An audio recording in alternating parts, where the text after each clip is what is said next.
엄청난 활약 중인 기아 타이거즈 김도영 선수를 뽑았던 당시의 단장 조계현 현 KBO 전력 강화 위원장 인터뷰를 했습니다. 김도영 선수 얘기 또 문동주 선수 이야기 메이지리그 행이 유력한 김혜선 선수 현 상황이 어떤지도 또 공익 근무 중인 안우진 선수 얘기 ABS 시스템을 안정시킬 데이터 공개 어디까지 왔나 이 부분도 말씀 올려보도록 하겠습니다.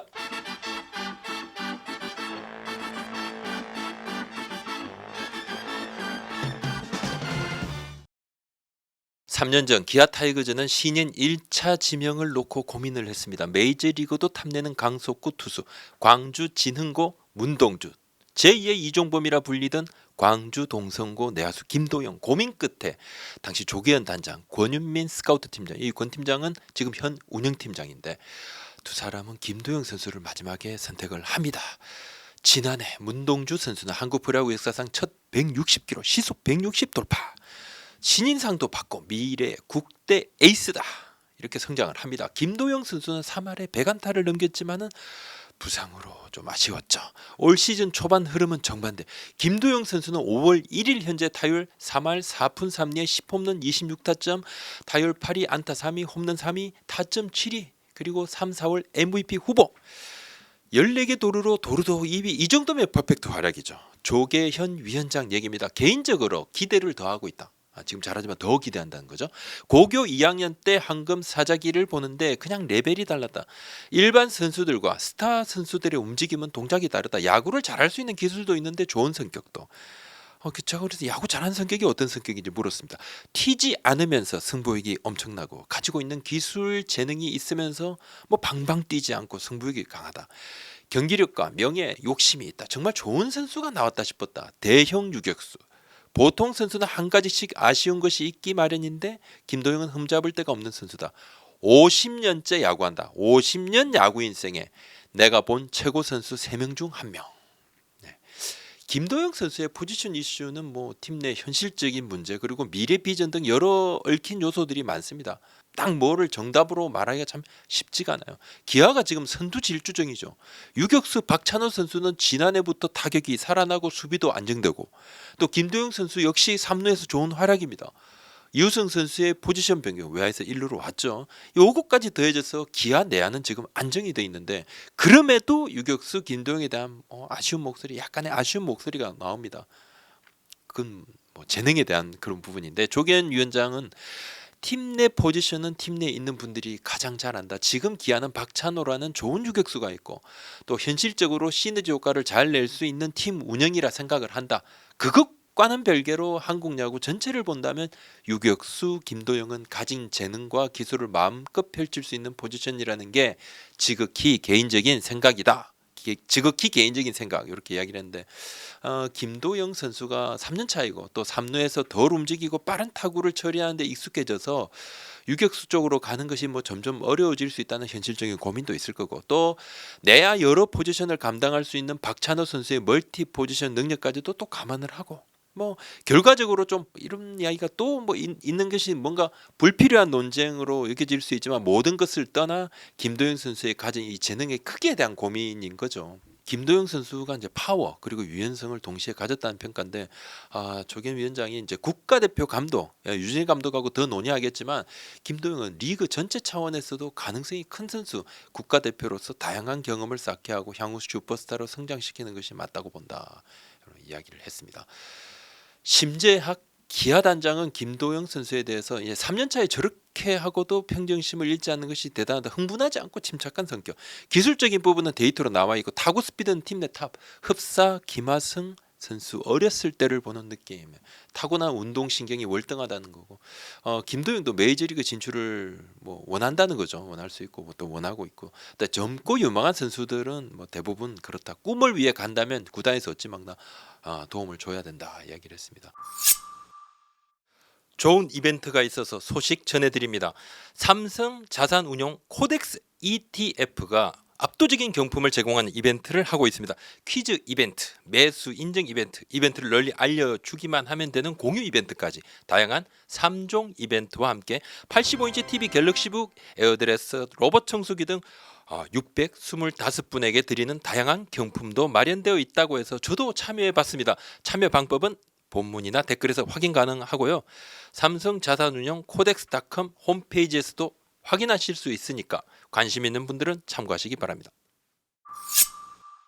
하나 문동주 선수 부진으로 지금 2군에서 조정 중입니다. 컨디션 봐야 되겠지만 열흘을 채우면 다시 1군 복귀를 할 가능성이 있습니다. 뭐 부상은 아니고 볼이 좀 많아졌습니다. 구속도 변동이 조금 있습니다. 뭐 그렇게 하더라도 뭐 갑자기 뭐 구속이 아주 다운된 건 아니죠. 약해져도 150인데 밸런스 문제라는 것이 팀 내 분석입니다. 지난해 시속 150km 뭐 중반을 쭉 유지했던 구속이 약간 떨어졌습니다. 경기마다 좀 다르고 뭐 올해도 150km 초중반 기록한 경기는 있습니다. 이제 기본적으로 실투가 조금 늘었고 그 실투가 장타로 이어지면서 선수가 좀 흔들리고 커브가 옆으로 살짝 도는 그런 부분도 있습니다. 또 타팀에서 대비가 좀 철저해진 부분도 있고 하나 관계자입니다. 2군에서 마음을 추스르면 된다. 구위가 떨어진 것 아니고 작년 좋았을 때 영상도 보면서 비교 분석하고 투수는 미세한 차이인데 곧 회복할 것으로 보인다. 근데 시즌 초에 구속이 약간 떨어졌을 때 피칭 시 뒷다리가 살짝 조금 굽혀지는 이 부분을 팀에서 체크했습니다. 수정한 뒤에 구속이 돌아온 부분도 있습니다. 김혜성 선수, 안우진 선수 얘기를 좀 하겠습니다. 키움 김혜성 선수 올 시즌 후 빅리그 도전 가능성이 있습니다. 미국 스카우터들 분위기가 괜찮아요. 관심도 크고 이정우 선수 활약에 따라 김혜성 선수 값어치도 뭐 달라질 거로 보입니다. 키움 관계자 얘기입니다. 메이저리그 팀마다 평가가 좀 다른데 뭐 이루수로 보는 구단 또 외야수로 보는 구단 정확한 타격 스피드는 상당한 장점. 근데 송구에 대한 아쉬움을 표하는 일부 스카우트도 있지만 그 평가도 또 제각각. 메이저리그 30개 구단 전부는 아니라도 뭐 거의 대부분 구단이 체크를 하고 있는 것으로 알고 있고 관심이 크고 시즌 중에 메이저리그 스카우트 책임자들도 줄줄이 방한할 것으로 보인다. 안우진 선수 공익 근무 요원으로 지금 병역 수행 중입니다. 충청도 쪽에서 근무 중인데 주말을 이용해서 뭐 대전으로도 본격 오감해서 재활을 좀 하고 있는데 오랜 인연이 있는 트레이너가 대전에 있다고 그래요. 향후 이제 볼을 만질 시기가 되면 인근 고교에서 뭐 훈련하는 부분도 계획을 좀 하고 있는 것으로 알려져 있습니다. 수술도 잘 됐고 재활도 잘 되고 있습니다. 롯데는 이제 외국인 투수 윌크슨 선수 얘기를 조금 하면 고민이죠. 교체 고민을 하고 있는데 뭐 안 할 수가 있나요? 부진이 좀 깊어집니다. 지난해 평균 자책점이 2.26입니다. 올 시즌 5.12. 피치클락에 대한 스트레스가 원래 있던 선수고 미국에서 피치클락이 있어서 좀 스트레스인데 한국에 없으니까 너무 좋다 했는데 한국도 왔는데 시범 운영이라도 오늘부터 지금 시작되니까 심판이 구두 경고를 주니까 스트레스를 좀 받아요. 롯데는 지난 시즌에 이제 고민을 했습니다. 당시에도 스트레일리 선수처럼 에이징 커브에 대한 가능성 이야기가 나왔어요. 지난해 스트레일리 선수 나이가 지금 윌크슨 선수 나이입니다. 그러니까 한 살 차이니까 여러 차례 내부 전력 회의도 했어요. 뭐 그래도 재계약을 좀 하자 했는데 현재로서는 이 구속 하락이 좀 눈에 띕니다. 지난해 패스트볼 평균 구속이 시속 144.6km. 근데 올해는 시속 142.2km, 2.4km 정도 하락했는데 적지 않은 구속 하락이라고 느껴집니다. 이제 피안타율과 출루 허용률도 높아졌고 무엇보다 반전을 노리는 롯데로선 좀 부담입니다. 뭐 트레이드가 아주 쉽지 않다. 뭐 그 상황에서 외국인을 지금 교체하는 건 너무나 당연합니다. 움직이지 않으면 그것이 좀 더 이상한 거죠. 롯데가 리스트업은 이미 한 상태고 계속 좀 알아보고 있었는데 5월 이후에 쓸만한 자원들이 나오는 시점을 감안을 하면 이제 뭐 더 움직이면 본격적인데 타 팀의 스카우트 파트에서도 롯데가 신속히 좀 움직이고 있음을 파악을 하고 있더라고요. ABS 이야기를 잠깐 하겠습니다. ABS는 앞서 우리 채널 커뮤니티 투표에서 며칠 전에 제가 했는데 5만 분 가까이 지금 투표를 하셨어요. 88% 압도적인 찬성입니다. 압도적입니다. 하지만 이제 일부 선수 또 뭐 베테랑급인 유현진, 황재균 선수 등이 좀 아쉽다는 목소리를 내니까 뭐 뉴스도 많이 나옵니다. 뭐 반향도 꽤 큽니다. 또 타자하고 투수의 입장은 또 제각각이지만 여하튼 이제 요지는 뭔가 조금 불안전하다는 겁니다. 지금 KBO 리그에 ABS를 하지 말자는 의견은 사실 많지는 않아요. 그것보다는 좀 수정하자 이런 의견이 있습니다. 특히 이제 이 본질에 데이트 공개가 조금 아쉽다 이 이야기들이 있어요. 이 경기 중에 지금 양팀 드가웃에 태블릿 PC가 제공이 됩니다만 경기가 끝나면 그냥 가져갑니다.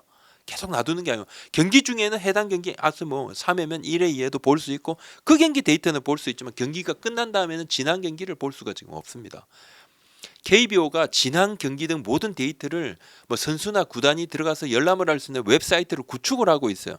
뭐 거의 사실 구축은 됐지만 전체 공개는 지금 늦어지고 있습니다. 왜냐하면 이제 구장별로 ABS 존이 약간 차이 난다 이런 주장에 대해서 이제 전 구단 실책을 하고 있는데 조만간 요것도 마무리될 거고, 또 하나는 트랙맨 데이터 위주인 각 구단의 이제 전력 분석 파트하고도 좀 의견이 약간 조금 다른 부분이 있습니다. 요것도 수정하고 요구 사항도 적용을 하느라 공개가 좀 더 늦어진다고 이야기를 하는데 KBO는 조만간 공개할 예정이라고 합니다. 저는 지난해 국회 국정감사에 제가 참고인으로 출석을 했습니다. 그때 뭐 허구현 총재도 증인으로 출석을 해서 ABS 시행 찬성 의견을 제가 밝혔죠. ABS 적극 찬성. 그러면서 제가 데이터의 투명한 공개를 요청드린 바 있습니다. 국회에서 제가 발언을 했었는데 선수와 구단들의 이런 불만이 좀 예견이 됩니다. 이 데이터가 빨리 좀 봐야 되는데 자꾸 조금 이상하다 그러는데 확인이 안 되니까 KBO 대처가 늦었다. 저 분명합니다. 이건 늦었습니다. 대처가 늦었고 이게 지금이라도 좀 서둘러야 됩니다. 이미 근데 ABS는 물을 수 없는 대세로 자리 잡았습니다. 대세입니다. 장점이 대단하죠. 뭔가 첫 번째 양팀의 공정한 판정. 어찌됐든 간에 그냥 양팀에 똑같습니다. 홈팀 원정팀 똑같은 잣대. 또 선수의 이름값 상황에 영향받지 않는 정확한 판정. 이는 모든 단점을 추월하는 압도적인 장점이라고 생각을 합니다. 근데 수정 요구는 이거 뭐 안 하자는 게 아니죠. 더 발전시키자는 얘기입니다. 세계 최초니까 당연히 수정할 부분이 있겠죠. KBO도 알고 있습니다. KBO가 이를 그냥 뭐 이상하게 ABS 이야기만 나오면 불편하게 막 바라보고 불편한 시선으로 바라볼 이유가 저는 전혀 없다고 봅니다. 빨리 수정을 해야 될 부분이 맞다고 생각합니다. 오늘 여기까지입니다. 구독자 알림 설정 도와주십시오. 고맙습니다.